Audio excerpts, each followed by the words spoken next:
তো ভাবলাম একটু শেয়ার যদি করি এখানেই করবো আপনাদের সাথে। দাদু যখন আমাদের সাথে লন্ডনে ছিলেন গত বছর প্রথমের দিকে, উনি যখন এসেছিলেন তখন হাসপাতালে ছিলেন কিছু চিকিৎসার জন্য।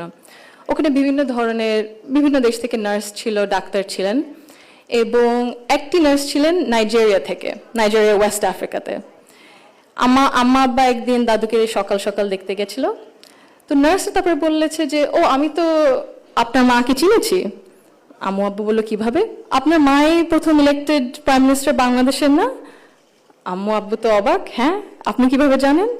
তো নার্স তারপরে বললো যে, আপনাদের যে উনি যে এত কিছু করেছেন এই মেয়েদের শিক্ষার জন্য, specially primary education, food for education, cash for education, এগুলো আমাদের সরকার ওই 35-30 বছর আগে দেখে ইমপ্লিমেন্ট করেছিল। আর ওই কারণে লক্ষ লক্ষ মেয়েরা গ্রাম অঞ্চলে, ওদের দেশে গ্রাম অঞ্চলে বিভিন্ন জায়গায় সদরে এখনো শিক্ষা পাচ্ছে, অন্তত প্রাইমারি এডুকেশন লেভেলে। সো